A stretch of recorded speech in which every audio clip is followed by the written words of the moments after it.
Hi everyone. A very good morning to you. My name is Rama. Let me introduce the rest of the panel members. We'll have Charles Hamilton Ferguson, who's the president for ADP Asia Pacific. Charles, yeah.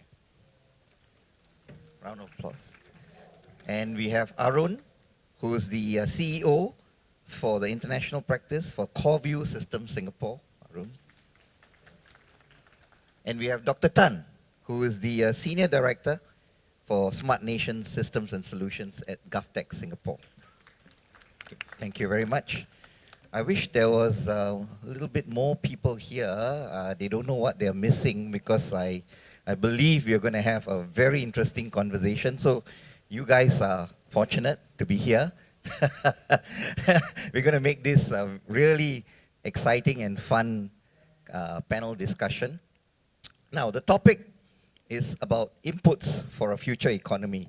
And, you know, I've been having some prep work done with the panelists, and I've told them that it's a rather broad topic, you know.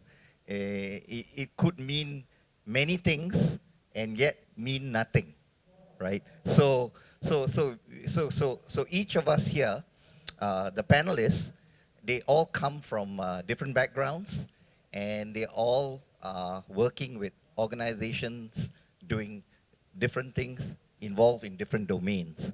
So what we're going to do today for this topic to make it more interesting would be, I've asked the panelists to feel comfortable to share what they believe is relevant for the topic based on their backgrounds. Okay, so this is how we're going to do it. And to start off the conversation, I would like to have Dr. Tan, who is actually from the Smart Nation office. And I believe a lot of the work that he's doing today has alignment with what was covered in the future report, which was released a couple of months ago. So Dr. Tan, maybe you can give us and share some of your views about how you feel about some of the points that were covered in that report. Okay, thank you. Maybe I just introduce myself. I'm from GovTech, and we basically, yeah, GovTech by itself is a government agency. It's called Government Technology Agency. It was a startup agency equivalent. It started in 1st October 2016. The history came from IDA, which was Infocom Development Authority, which was split up, one to IMDA, one is to GovTech. So our role inside there is to support horizontal technology agencies to the various government agencies like NEA, NParks, and there are 98 government agencies together. Now, if you look inside why it was done in this way, going ahead into the future, we need to look at how to use digital technology for the whole Singapore and to enable businesses, citizens to embrace the digital technologies. The reason behind is that if you look at, like yesterday, Minister Vivian was mentioning, the kids today grow up with iPhone.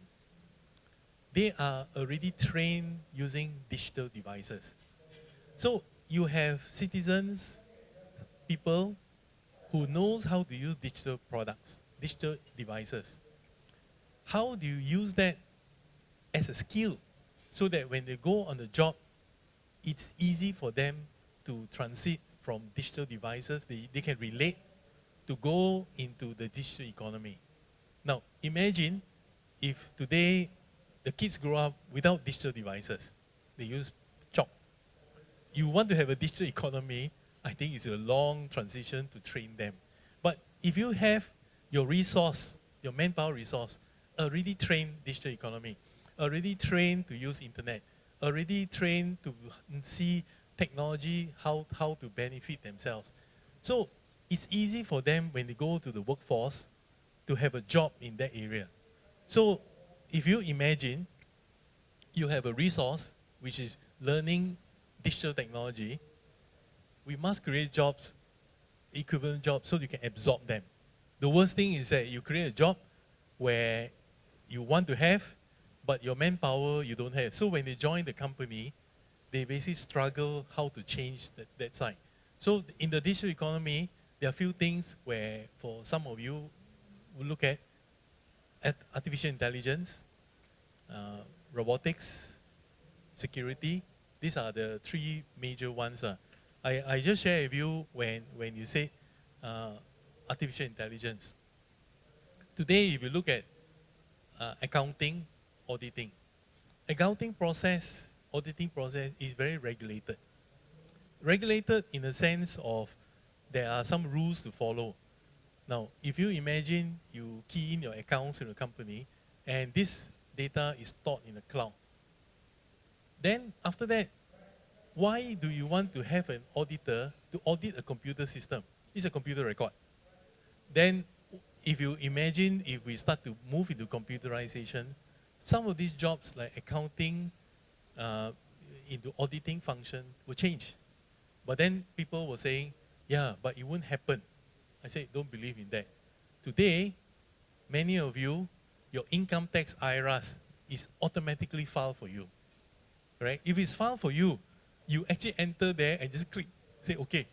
So in a sense, your IRAS system is already that way of doing. It's fully automated. That it checks everything for you. That if there's something wrong, you flag an error. Then you go and fix it. So in a way, if you look at your IRAS system, it's already done. So it's coming. Then the next one, cashless payment, is also coming. So these are the few things I would suggest that you going ahead, there'll be things coming. So thanks, Dr. Tan. I think it's good that you have sort of set the context for some attributes of what the digital economy will be like.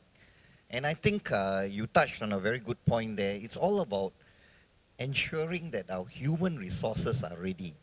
And do we have the millennials, actually you're talking about, who are already very conversant with digital technology, they will actually be the next workforce.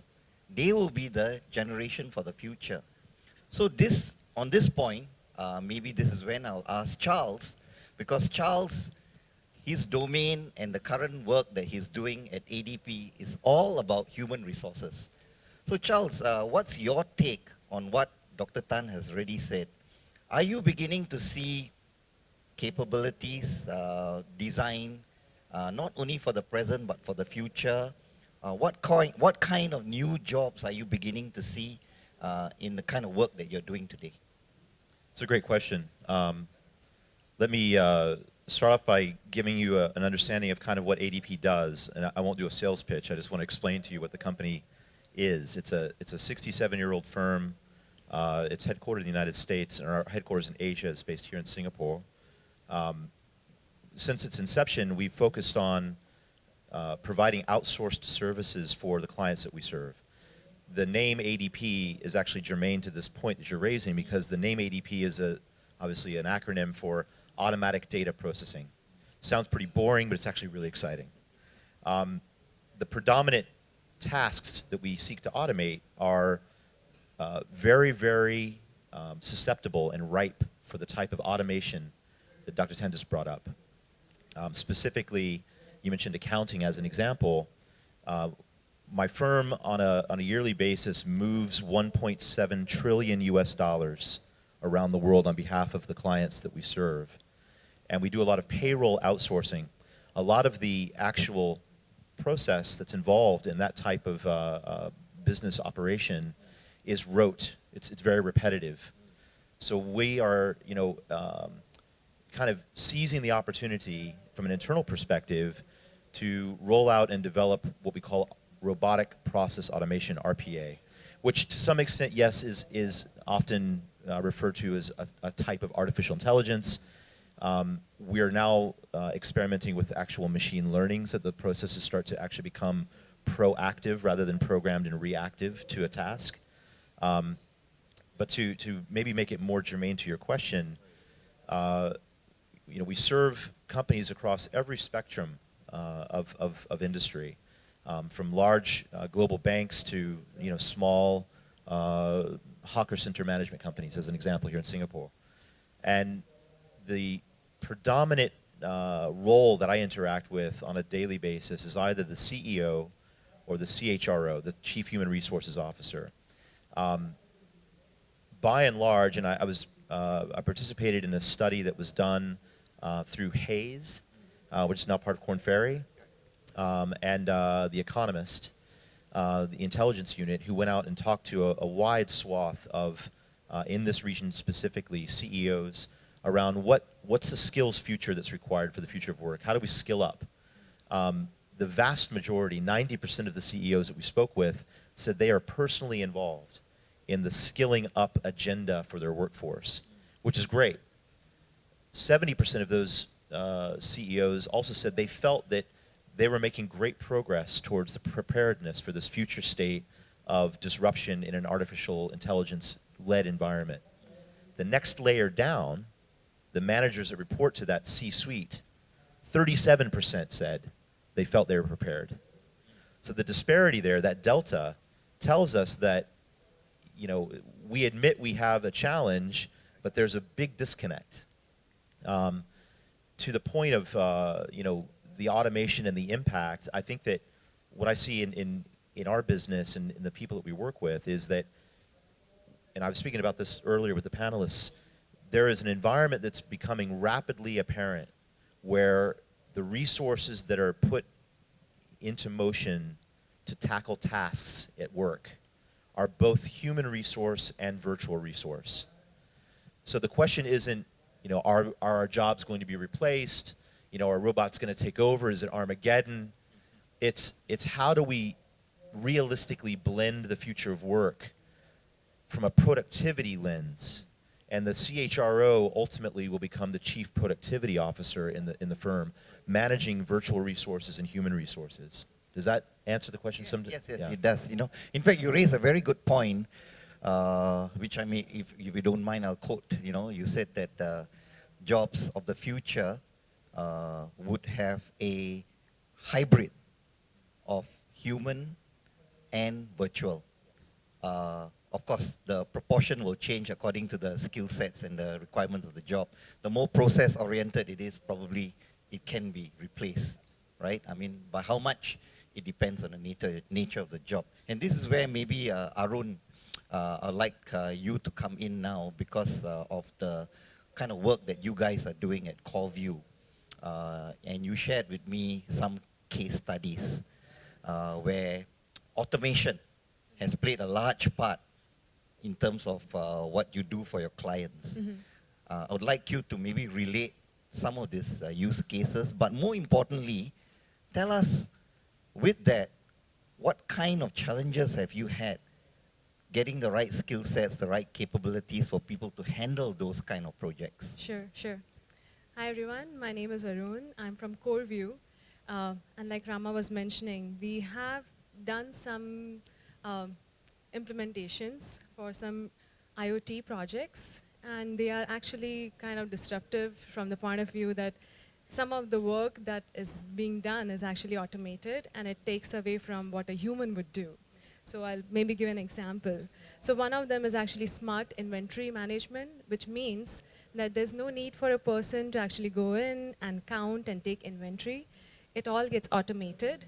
And if the stock is running low, there's an automatic order that actually goes in, it's in place, and then you get the inventory to actually replenish it.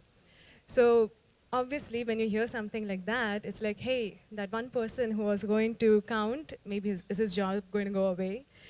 But I think all this is actually going to lead towards productivity. And I kind of agree with what Charles was saying, that, okay, the mundane task of actually counting is being taken over by machines, right? So let this person actually do more advanced things. Let him see if the inventory, maybe if it's an order of parts for some machine or something, let him see if there are dents on it, is it in a good condition or not. And I think those are advanced skills that the person who is in that domain, he has the expertise to really know about that. And they are the people who can actually add value that a machine is just doing a repetitive task. It's actually helping us free up our time and our thinking to actually do something much better with our lives. So I think we have to all change our thinking. So when we think of skill set, I believe that it's not just the technology skill set. I think it's time we change our soft skills also and bring agility and dynamic thinking and make that our DNA. Because if we do that, then come what may, there might be another disruptive technology that comes maybe 2 years, 3 years down the line, but we'll be prepared. So I'll just pick up on a point that you made. I'll hand it over to you, Dr. Tan. And in fact, I'm going to refer to you. Arun raised a point about adding value. And if you really look at it, I'm beginning to hear from the folks who put together that report, the Futures Economy report. They say that we should move from an economy that's just adding value to creating value.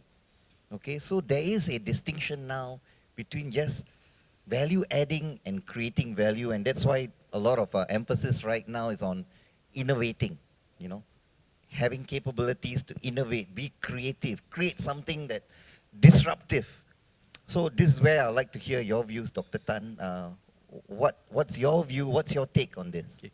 I just support what she says. I give you an example. If you look at jobs today where it's repetitive, once it's repetitive, it can be automated a bit easier because the rules are defined in repetitive job. But now you take about, let's say, your own kids. When they grow up, do you want them to do a job where it's very repetitive? And you find that if it's repetitive, there's a churn. The staff don't stay long on the job. So in a way, the workforce you have don't like to do repetitive job already. If you give them repetitive job, I guarantee you the young millennials don't stay on the job long. You must stimulate their mind. They must excite their mind. Then they find it's challenging to their mind. But then people told me, yeah, but it's a job you do. Then I asked them, would you want your kids to do a job where it's repetitive? Then of course the answer is no. You expect your staff to do, but you don't expect your kids to do. But the staff and your kids, they are about the same age. So in a way, you must accept that repetitive job will be out the window and you cannot find people who can do the job. So because of that, we are in that domain of saying that we try to add value, but to add value, you need creative, how to innovate on the job so that they find new things exciting to do. If you don't do that, you'll be always short of staff. Keep training your staff again and again and again because the staff don't stay long on the job. So in a way, this is a big problem. Another example I'd like to share with you, where you see in Singapore or most countries, they have a lot of cameras, correct? If you have a lot of cameras for doing surveillance, actually, who actually look at the pictures? You go to any security guard, they have a lot of videos, and the only people who are employed to look at them will probably be of my age, all the uncles there, sitting down there, probably you cannot see. Because if you have a young guy you're employed to look at the video, it cannot be the most exciting job. But you employ him because you need a physical presence. But the reality, he won't even look at it. But today, technology, you can use analytics, video analytics, to make sense of the picture so that when there's a problem, you alert the supervisor so you can supervise more cameras. And we also must take the job of what you do in your business to think, if your own kids is doing the job, is there a future for him? So if you sit down and think about that analogy, you will also understand that the staff you have from the age group is entering the workforce and you're going to recruit them. So you need to take care of your own staff to be innovative because it's good for your own kids when they join the workforce. So, please, Charles, jump in. Just like to add on to what Dr. Tan has just said. The part about repetitive task, and I like to relate it to what you talked about the robotics, process automation. But the point that you made leads on to another thought which is actually now brewing, and actually the Singapore government is trying to grapple with it. This whole concept of the gig economy. You know, I think you may have heard gigs as in the younger generation now don't stay for long in a current job. They like to do gigs, right? A little bit of a project here, they finish, in between they have time for themselves and another project and all that. But I think the government still can't figure it out, you know, in terms of value. You know, how does it create value for the economy? You know, so I'd like to pose this to you, Charles, in terms of what you are doing. Yeah, no, that's a great question. I'll answer that Sure. in two different ways. To the point that you just raised, I think it's very interesting, and yourself. If we go back in history, you know, this conversation we're having right now is absolutely not a new topic, right? I won't bore you with excruciating history lessons, but just to illustrate my point, in 1517 in the UK, a guy called William Lee was an inventor who lodged a patent application with the Queen's office for what was at that time referred to as an automated or mechanical loom to weave. And the Queen said, absolutely no way. Rejected the patent. Her stance was that she did not want the poor maidens of the land to be pushed out of work. And at that time it was predominantly women working in the garment industry. And it would create poverty, and she said absolutely not. Regardless, the technology became pervasive, even without a patent. Probably even more so, because there was no patent. By 1620, the number of people working in garment factories had doubled from 1517, so in about 100 years. By 1690, 70 years later, the average wage of the loom worker had also doubled. And now today, obviously, we've got, you know, all kinds of different types of automation.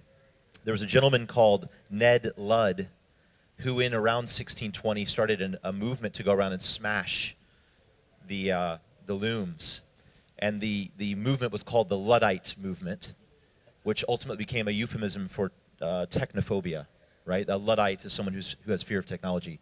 To bring that to modern context, 2 years ago, I went to visit a family-run business in Guangdong province, in Guangzhou. This woman, the CEO of a garment factory, had removed all of the mechanical looms out of the factory and had replaced it with very high-tech, robotic, fully automated, software-driven looms. And most of the workers, less educated from the provinces who had come there to work, would ostensibly have been put out of work by this automation. However, this woman is absolutely brilliant, and what she did was, not only did she train the workers how to calibrate the systems, but in the off shifts, because it was obviously shift work, she set up a room in a classroom environment and had the women go into this room and study how to write code. And the code that they learned to write was industrial automation code. And she started to sell that code and gave shares in that business to those workers. So not only were they, learning a new skill, but they'd actually taken a cost reduction exercise and turned it into a profit center, which is a phenomenal use of innovation around a very disruptive technology. Very good example. Which goes all the way back from the Luddite movement of the 1600s to 2015, right? To your question that you asked around about gigs. So the ADP Research Institute and our firm every quarter, and actually every month, comes out with something called the National Employment Report in the United States. And it's sort of a projection based upon pay slips that are processed around growth in the U.S. economy. Sometimes it's accurate, sometimes it's not, whatever. The point is that research institute applies some very deep quantitative analysis around some very specific parameters in the economy. And last year we did a report around the pervasive feelings that people have in Asia Pacific around the future of work, the evolution of work. What do people think? We surveyed 1,500 people across Singapore, Australia, India, and China, thus giving us a relative representation from a development perspective across the region. And overwhelmingly, in this region, nigh on 73% of the respondents felt that technology was going to allow them to work whenever and wherever they wanted. And so this gig economy, this story is not a fad. It is the future of work. And if we don't embrace it, to your point that you made much earlier in the conversation with respect to the digital acuity, the digital awareness, acumen, these younger generations coming into the workplace, they have natively. Their expectations are not green screens and Control Alt Delete, etc. What they have is a design paradigm that's based upon digital innovation. And if we don't allow them to deliver their productivity in the way that they expect to deliver it, we're gonna have businesses falling by the wayside. They will go to where they get the services that they require. So if you don't innovate to keep up with it, you're out. So this is where, yeah, Arun, you know, I wanted you to jump in now and talk about, because you guys are innovating. Right. And I You're think- creating new capabilities. So what do you have to say about what Charles has Absolutely. just said? Thank you. So I think from an industry point of view, I think it's awesome, the gig thing that people do. And I'll tell you why. Because nowadays, it's not just, you can get better out of just crowdsourcing. You guys must have heard, right? For artificial intelligence nowadays, they're just seminars held, people just come in, they write code, they try to bring the best, and the company actually gets the best because of crowdsourcing. So if you look at it, there are all these people who are trying to do something different. They get an opportunity, they have this opportunity to shine, so they are trying to do something that they like. Plus, the enterprises are actually doing something and they're getting the best out of it because of this crowdsourcing. So if are these people who actually were in the seminar, had they been with the particular job, just one job, they would not be in that room. The only reason they are there because they are consultants, they want to do something independently, something different. They are trying to follow their passion, and I think because of following their passion, we're going to get great things out of it. That's right. You know, this when we start talking about automation, and of course, Dr. Tan, you talk about new jobs, and then Charles, you elaborated more about the gig economy. I think there is still some worry. You know, it's well and good that we can quote history, right? Which is good. I mean, you know, because we all, you know, human history always repeats itself, teaches you about things. But you know, the thing about history is that when you quote years, nobody talks about the in-between, you know. You know, what happens between that time where, you know, like you mentioned about the looming machine to the time where it was automated, the transition, right? And this is what we are talking about now in Singapore. We are going through a period of transition, right? Where, you know, new things are coming on, new skill sets have to be learned. And I guess this is the pain point for us right now. And this is the journey that we are taking now, and we are asking ourselves, what do we do, right? Dr. Tan, you mentioned older generation is moving on, handing over to the younger generation. How do we make sure that this transition is right? And not only that, the older generation now, even though they're handing over, they still got many good years to offer. What are we going to do with them, right? Is a view very personal to me, so that I can explain to you. It's not a government's view, but I think there are issues Dr. Tan, where you I put the see. mic closer. There are issues which I see. If you look at the younger generations who come to the workforce, they are very digital savvy. But if you look at the generation where I come from, I'm 63, end of this year, and this age group was born just after the Second World War. This generation, like mine, was trained in a certain way to help to build infrastructure of the country. Roads was not there, longkang, dirty, you know, no housing. So guys like me were all these people, you know, very thankful to get a job. See? So we stay on the job. Most of the people of my age group tend to stay around the same job. If you look at government agencies today, if you walk inside a government agency, you will find a lot of gray hair or no hair. You know they have cubicles. As you walk past, you can see gray hair or no hair. But there are some young ones. But this age group will reach retiring age. It's a matter of when, correct? Maybe now the government changed it to 67. You know, they are changing to 67. Because if you imagine that baby boomers retire, who's going to look after the water you have? Who's going to look after the the roads you have? Who's going to look at electricity you have? Because that one is running, we keep it going, correct? But you must remember, there will be technology obsolescence. You need to upgrade technology. You see here, leaves breaking down, correct? Now, when it was new, you never break down. Okay, MRTs never break down because when it's new. But as you get older, you start to break down. So then you also need to have young generations, you have seeing it as opportunity. Because there's a digitization on the, even for the MRT. If you imagine you're a young man, they actually approach me, they said, Dr. What should I study when I go to school? I said, you should study where you enjoy, because you'll be very good at what you do. Don't study because the newspapers say that you need this and you need that, because it might not fit you.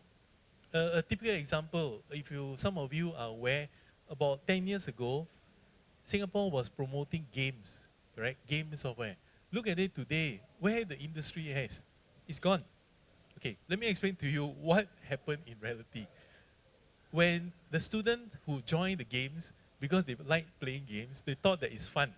But when they enter the games part, they have to learn mathematics. Because in games, it's computer graphics. That's when you take the fun out, right? They find out. They say, oh, you mean I must learn mathematics. Same as data analytics. You see all the sexy thing, data analytics, data scientists, you put them on the job, statistics. So in a way, some of the jobs are very fundamentally don't change. They just rebrand. In the old days, data scientist was called operational research. You know, operational research, statistics, all that. But if you put it as statistics, no student will join. But so now they call it data science. So that so you have so it all looks a little bit more sexy. more sexy. So you must remember the fundamentals don't change. But I think for young people, you must choose an area where you like to do and you're inquisitive and do well on it. Because in a global economy, you will have global competition. And in global competition, there are also global opportunities for yourself. You know, there's a quip I read somewhere that if you can't fill the job because it's a job that's maybe boring and repetitive, call AI. Right? I mean, it's kind of cool, but, you know, I thought about it. You know, we laugh about it. We laugh about it now, but, you know, it's turning out to be true. Yeah.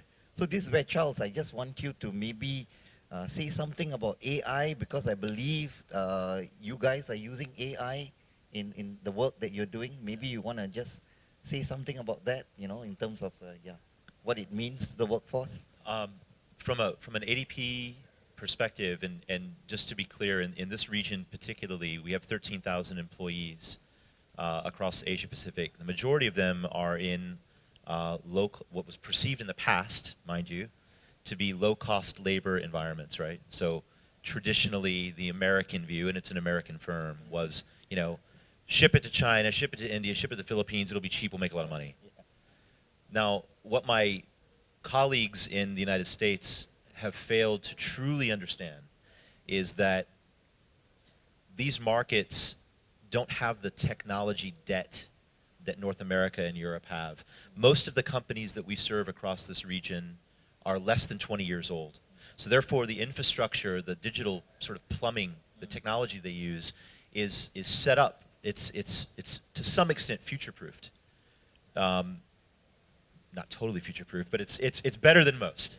And because now these countries are, generally speaking, net exporters of innovation rather than net exporters of the brute force of labor, and because they in their own right are becoming domestic markets of serious number,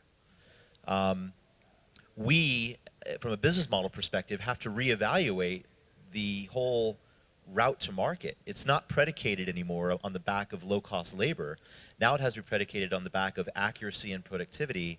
So therefore, when the cost of labor rises so tremendously, and India and China are perfect examples, China today, in Shanghai, where my largest office is, the cost of labor from, you know, entry-level data through to, you know, executive leadership is dearer, it's a higher cost than Singapore. And that's a fact. So what do I do? Well, clearly I have to bring in systems and technologies to automate the processes. And I would state that for Singapore specifically, today we are facing an existential threat. We are not demographically replacing ourselves fast enough to remain productive and competitive enough to maintain our GDP. So if we don't bring in foreign workers or procreate and create more little Singaporeans, we're going to have a big problem. So what do? We automate. We have to keep the machine running. The economy has to flourish. So we have to find ways and means by which to increase our productivity. We have to find ways and means by which to become the 21st century and beyond resource exporter of what we really have, which is intellect. We don't have anything else in this country other than people, which is a great resource, by the way. But we don't have enough of them. So we have to use our intellect and the talents that we have inherently in this country to create automation for the future. And it's happening. You know, you see Singapore going into India as an example.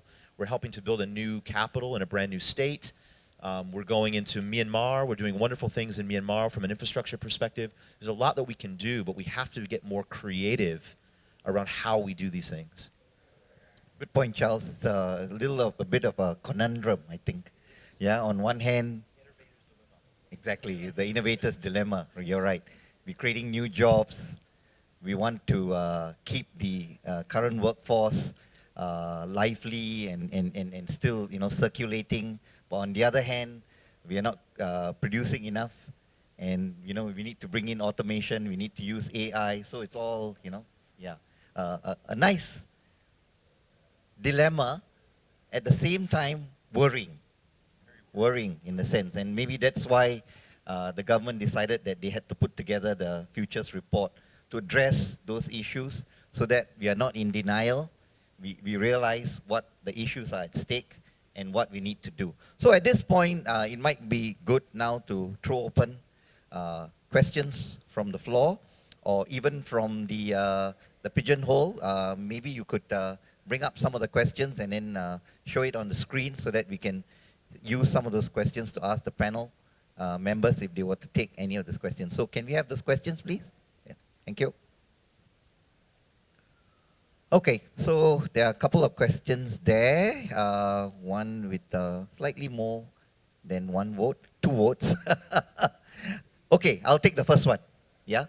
Is there anybody from the floor you'd like to ask any questions? If there are none, I'll take it from the screen. Yes, please. Can somebody pass us the mic?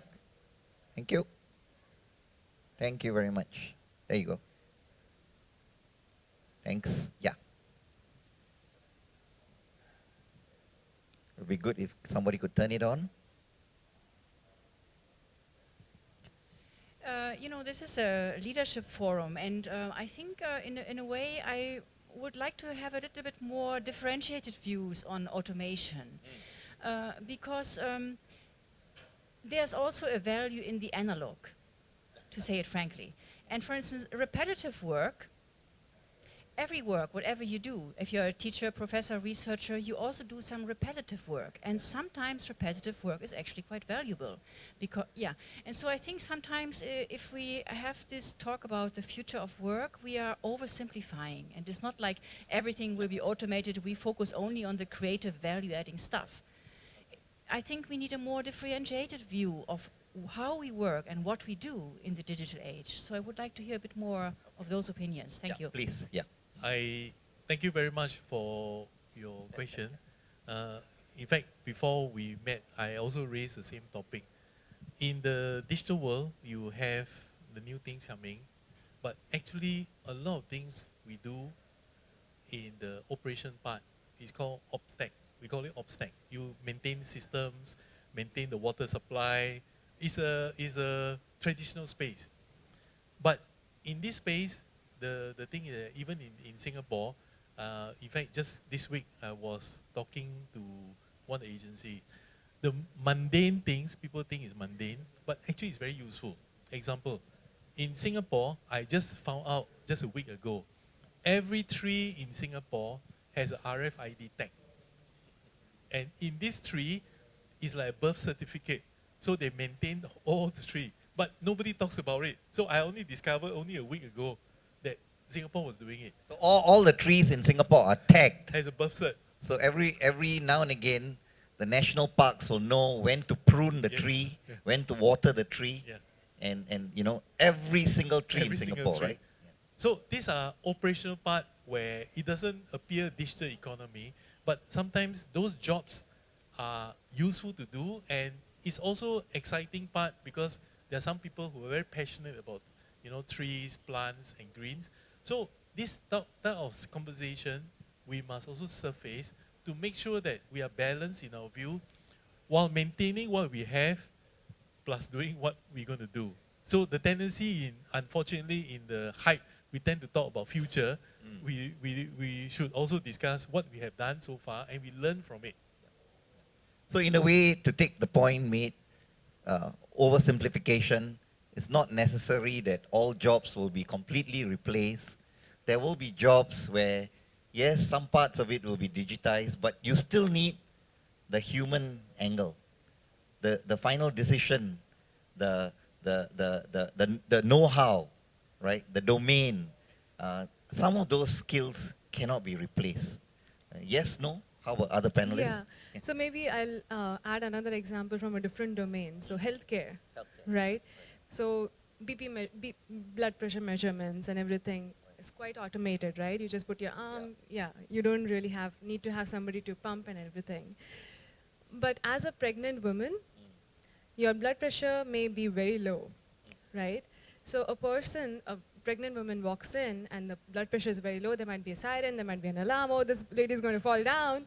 But the doctor knows that for a pregnant woman, it can actually be low.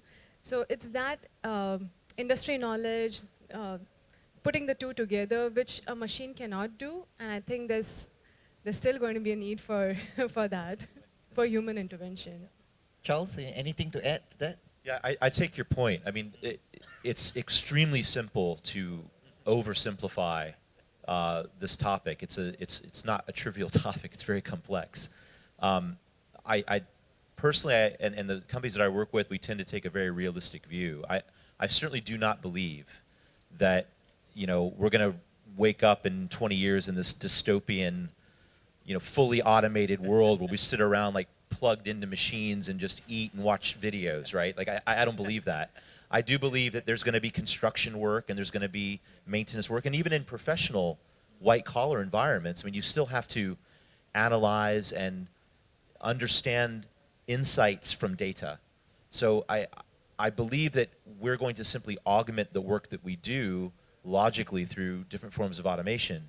You know, I don't think that it's ridiculous to assume that a lot of what we're calling mundane or repetitive tasks will disappear. I think that, you know, I don't know how many people in the room, you maybe show of hands, how many of you use an abacus to do your monthly bills? Yeah, right. So, I mean, we all use calculators, or we use computers, or we use software that automates the process. There are some things that just need to evolve. You know, they're going to naturally happen, and we can't deny it. I mean, it's happening around us. The goal or the challenge, to the point that you raised, is how do we create an environment that is receptive to that automation, but coexists? And I'll tell you something that I find personally intriguing is that everyone talks about artificial intelligence, but not a lot of people talk about emotional intelligence.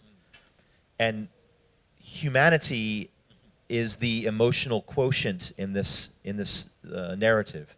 So the ability to apply human logic and emotion to a situation is something that they haven't yet taught that robot how to do. And I think that will be the discerning sort of factor as we evolve towards a coexisting virtual and human resource environment when it comes to productivity, is that EQ. Yeah. Sure, please, go ahead, before I take the question. It just came to my mind. Just now when you talk about the new things, what we have to do, and I give you a example. When before I joined GovTech, I was in A-Star. There was a company, they were doing pest management. Rat. Pest, as it's in, actually yeah. rat, but he called it pest. Rats, You okay, know, so, yeah. so Rats, yeah, managing the rats, yeah, So okay. you know, in Singapore, for the past few years, there are a lot of rats going around in shopping malls and all that. So he came and see me. He says, do you have any idea technologies where you can help me to solve this problem?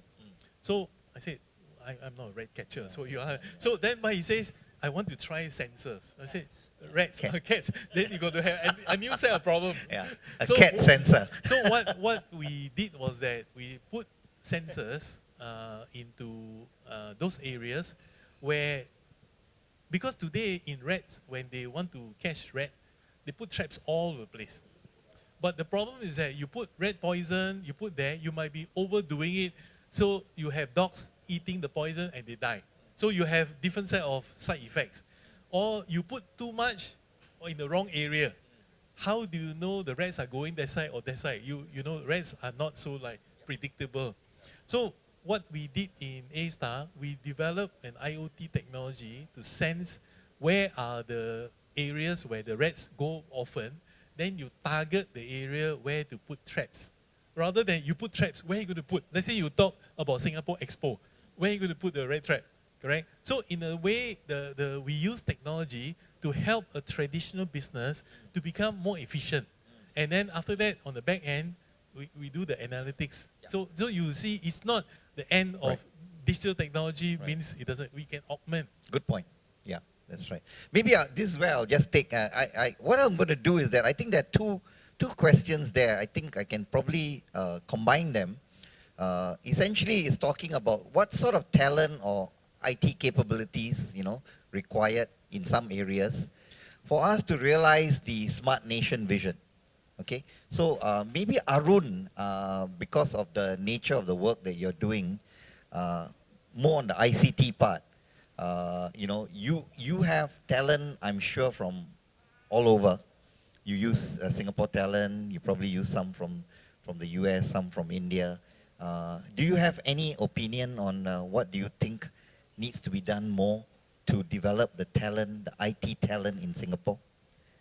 So I think the report actually does talk about some training programs. Yeah, it does allude to some areas. Yeah, I think that's a very good thing, and it's an imperative thing that has to be done.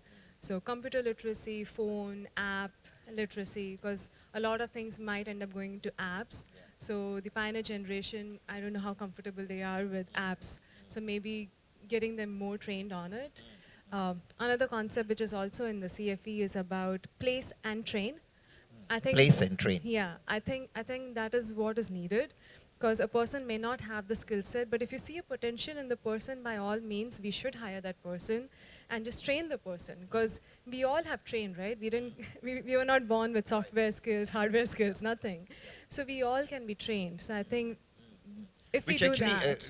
Just to take a point, I think yesterday at the panel, they were talking about our educational system should be flexible, bringing out people who are adaptive. They may not have all the right skill sets, but once they jump into the job, can they learn to pick up those skills along the way and apply it as they go along? Is that Yes, a useful I completely input? agree with that, actually. So while we were discussing earlier with the other panelists, I was saying that sometimes the kids are too stressed, and I think because of stress, the brain and it doesn't develop Meltdown, really. eh? Yeah, because I've read articles where the brain development actually doesn't happen as much. It will happen much more if they actually are in the open world, dealing with things. They know how to interact and adapt to things if More somebody play. falls down Yeah, or anything yeah, like that. right. So I think it is very, very important that and adaptability is not something I think that can be taught. You just have to put them in an environment where they have to do things in an adaptive fashion. So I think less stress will probably be a good idea to start off. That's right. Charles, do you have anything to add to that? I mean, you look at talent across, the entire Asia Pacific. What do you see, when you, I mean, you guys take a look at resumes and, you place them at jobs. So that must be a big thing for you guys, right? Yeah. So what is it that they're looking for these days? What kind of capabilities are most, sought after? Yeah, I'll tell you, I think, first of all, I'll preface this by saying I sound and look like an American, but I'm actually a Singapore citizen. I've been here for almost 30 years. So let me start with that. When I start to make some comments that might sound a little bit controversial around the Singapore education system, I just want to call out that fact. From a purely, let me look at it first from the lens of like a software environment. So my background before I was at ADP, I was at SAP, Salesforce.com, Microsoft, and Intel. All of that time basically in Singapore. So what we see over the past 20 years from a software perspective, which is quite interesting in the context of Southeast Asia and emerging markets, is quite interesting. The education system here in Singapore, when it began to focus on software engineering, it focused, because of our state of development from an economic perspective, it focused on established, kind of more developed languages. So by that I mean to say, for example, things that cost money, like Microsoft.net or ABAP from an SAP perspective. Certified courses, professional training. CNAs, all these, these certification things. That's great. And it did prepare a lot of engineers for kind of the jobs for the past couple of decades. But if you look around the rest of the region, if you look at Cambodia, Laos, Vietnam, Myanmar, these countries don't have that luxury. So what did they do? They gravitated to open source software because it's free. And Ruby on Rails and Python and all these different types of technologies are such now that they're ubiquitously being used to develop the Internet of Things, as an example, user experiences, etc. So now that talent, that rich wealth of really innovative technology talent, isn't here. It's there. So Very now, good point, Dr. Tan. It's You should quite bring this interesting, back right? to the So- Smart Nation program. And what's interesting about that is because of the reasonable reaction to the population white paper, and I won't go into politics here, but I just want to say the reasonable reaction, we have this conundrum where we don't have the talent here, so we're having to develop it in real time, but we can't bring it in. So it's a real struggle, right? The other piece that I would say is that, back to the point that you were raising, Arun, around sort of play and these types of pieces, when I'm looking for talent across my region and when my clients are looking for talent, it's definitely, it's cliche to say this, but it's hire for attitude, train for skill. So what we're looking for across these resumes is not consistency and progression in role. It's how many of these people took risks. What risks did they take? And then we zero in on those risks and say, did you fail? And if so, what did you learn, right? This is the thing that we need to be creating an environment in Singapore where it's safe to fail. It's safe to take risks. It's not mandated to follow the tried and true path, the old paradigm. We have to encourage this. And startup community is becoming quite good here now. And we're getting a lot of talent now around startups. And I think that's a great indicator that we're on the right path. So our very success could be our challenge today.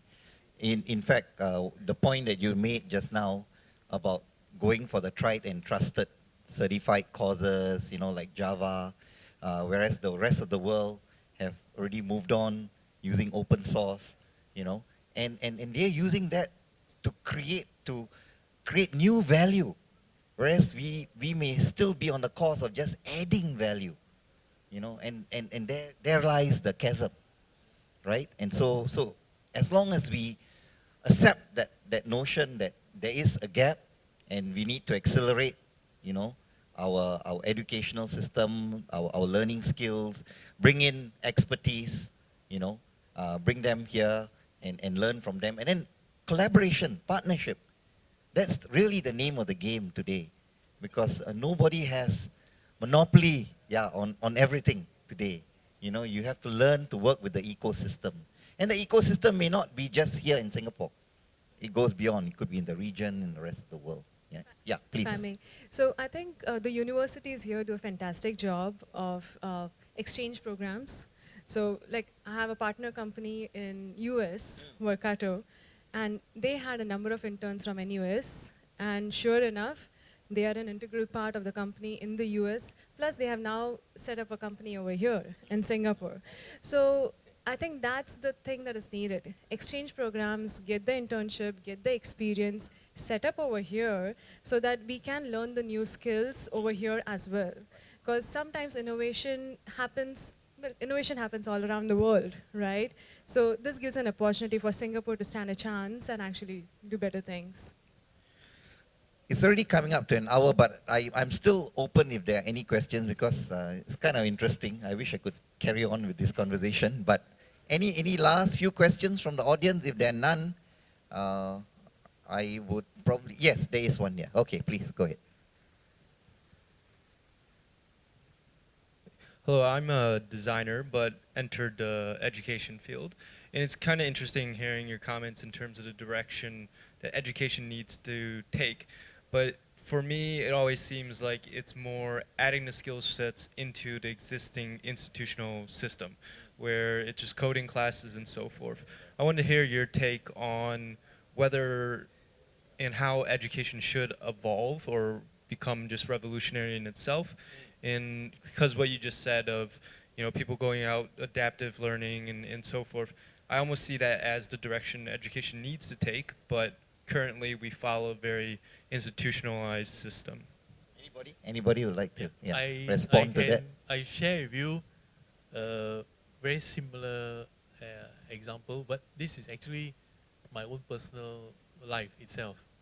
I have 3 kids. My younger son entered Singapore Poly, and he wanted to do chemical engineering. Second year, he told me he wants to drop out from Singapore Poly because he's not interested. Then I asked him, what do you want to do? He says, I want to be a chef. Then you know what will happen next. My wife freaked out. Say, that's the end of your career, you have no future, don't know what. Huh?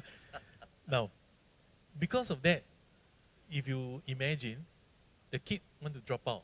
And I, as a father, also have to decide. Do I want him or convince him, brainwash him to say, hey, continue, don't worry, try one more year. But I decided to take a gamble, to say that, okay, if that's what you want to do, I support you. And he went to Sunrise. And then after he graduated, he went to Marina Bay Sands to work. Then after that, I asked him, after that, what do you do? He said, I want to open a restaurant. I said, fine, I'll support you. Now, actually the story behind that is, we ourselves is actually conditioning our kids. Now, in our education system, the education system we have has worked successfully to bring a generation of kampong folks to become professional. What do you call that? Third world to first world in one generation. So in the system we have, it is like a factory to cater for the majority. Because you just come out from kampong, sit down in class, just rote learning. So all of us went through that cycle. That system has successfully brought us from third world to first world. And going ahead is a different paradigm. Right. But the system cannot change overnight because you have teachers, you have to train teachers first.